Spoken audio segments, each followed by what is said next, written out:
본문의 말씀은 하나님의 백성들을 학대하는 바벨론이 마침내 멸망해서 그들이 행한 대로 학대받고 크게 수치를 당하게 되리라는 사실이 예언되어 있습니다. 이렇게 주의 백성들을 능욕하는 바벨론의 멸망은 훗날 사도 요한의 환상 가운데서 하나님의 교회를 박해하는 음녀 바벨론, 즉 적그리스도의 영원한 파멸에 대한 그림자요 모형이라 하겠습니다. 그렇다면 장차 심판을 면치 못할 바벨론의 잘못된 행실은 무엇입니까? 첫째, 그들이 포악하고 그 성품이 잔혹해서 하나님의 백성들에게 긍휼을 베풀지 않았기 때문입니다. 6절 말씀 보겠습니다. 전에 내가 내 백성에게 노하여 내 기업을 욕되게 하여 그들을 내 손에 넘겨주었거늘 내가 그들을 긍휼히 여기지 아니하고 늙은이에게 내 멍에를 심히 무겁게 메우며. 하나님께서 이스라엘을 바벨론의 포로가 되게 하신 것은 그들이 자신의 죄를 깨닫고 당신께로 다시 돌아오게 하려는 의도이셨습니다. 그러나 바벨론은 이런 하나님의 뜻을 깨닫지 못하고 하나님의 백성을 너무 잔혹하게 다루었습니다. 유다 왕국의 멸망 당시 바벨론의 느부갓네살 왕은 유다 왕 시드기야의 아들들을 시드기야 앞에서 죽였습니다. 아버지 앞에서 죽인 것입니다. 또한 시드기야 왕의 눈을 뽑고 쇠사슬로 묶어서 바벨론의 포로로 끌고 갔습니다. 또한 많은 귀족들과 여인들, 심지어는 노약자들과 어린이들까지 잔혹하게 죽였고 그 중에 또 많은 사람들을 바벨론의 포로로 끌고 갔습니다. 이렇게 바벨론은 하나님의 백성들을 향해서 자비와 긍휼을 베풀지 않고 잔인하게 다루었습니다. 이것을 보시고 하나님이 진노하셔서 바벨론을 심판하신 것입니다. 하나님의 백성들에게, 하나님의 택한 백성들에게 악을 행해서는 안 됩니다. 하나님이 내 백성, 내 자녀, 내 종이라고 부르는 사람에게 우리가 악하게 해서는 안 됩니다. 하나님의 소유이기 때문입니다. 하나님의 것은 하나님만이 건드릴 수 있습니다. 하나님의 것을 인간이 건드리고 힘들게 하면 하나님이 반드시 간섭하십니다. 자, 그 다음에 두 번째, 바벨론이 패망하게 된 또 다른 이유가 있습니다. 그들은 교만했고 사치스러웠으며 세속적 욕망을 추구하는 자들이었습니다. 바벨론은 영원토록 자신들이 중동 최고의 강대국을 유지할 것으로 착각하고 교만했습니다. 7절 보겠습니다. 말하기를 내가 영영이 여주인이 되리라 하고 이 일을 내 마음에 두지도 아니하며 그들의 종말도 생각하지 아니하였도다. 그리고 세상에서 자신들을 당할 나라가 없다고 자만했고 사치와 향락만을 일삼았습니다. 8절입니다. 그러므로 사치하고 평안히 지내며 마음에 이르기를 나뿐이라 나 외에 다른 이가 없도다. 나는 과부로 지내지도 아니하며 자녀를 잃어버리는 일도 모르리라 하는 자여 너는 들을지어다. 이렇게 바벨론은 자신의 힘만 믿고 교만했습니다. 그리고 열국들을 삼키고 얻은 온갖 부귀영화로 사치와 향락을 일삼았습니다.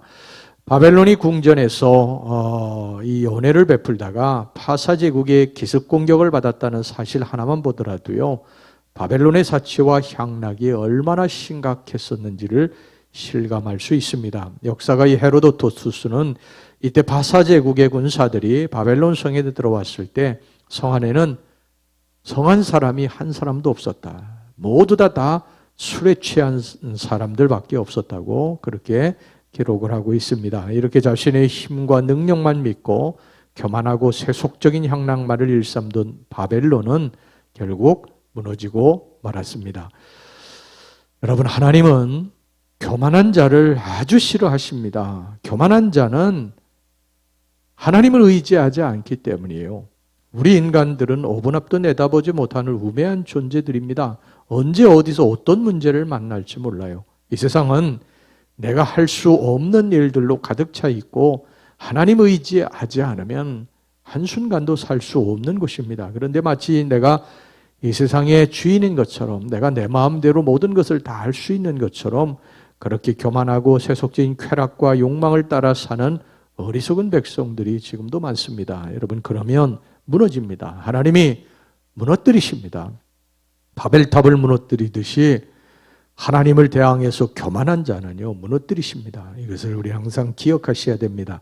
그 다음에 세 번째, 바벨론이 하나님의 심판을 받게 된 마지막 이유는 뭐냐 하면 그들이 자신들의 지식만을 의지했기 때문입니다. 이사야 선지자는 바벨론을 향해서 10절, 11절에서 이렇게 말을 했습니다. 내가 내 악을 의지하고 스스로 이르길 나를 보는 자가 없다 하나니 내 지혜와 내 지식이 너를 유혹하였음이라. 내 마음에 이르기를 나뿐이라 나 외에 다른 이가 없다 하였으므로 재앙이 내게 임하리라. 그러나 내가 그 근원을 알지 못할 것이며 손해가 내게 이르리라. 그러나 이를 물리칠 능력이 없을 것이며 파멸이 호련히 내게 임하리라. 그러나 내가 알지 못할 것이니라.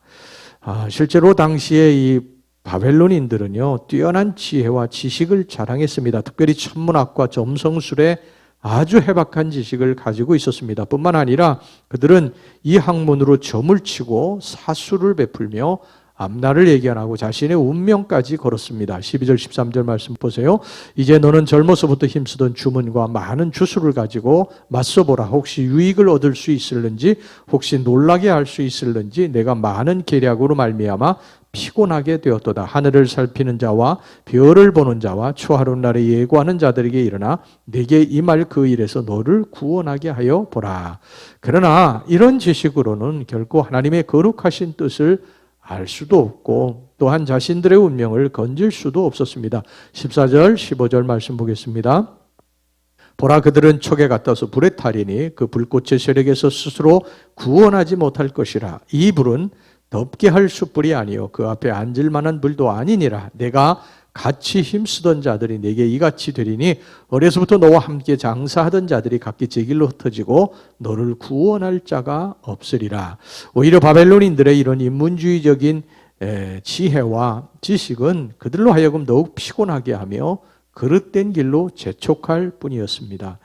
하나님의 지혜를 의지하지 않고 세상 지식만을 의지하며 이성과 과학만이 최고의 지식인 줄 착각하는 어리석은 자들의 운명이 바로 이와 같은 것입니다. 결코 세상 지혜와 학문으로는 하나님의 지혜와 구원에 이르는 지식을 얻을 수 없음을 기억해야 합니다.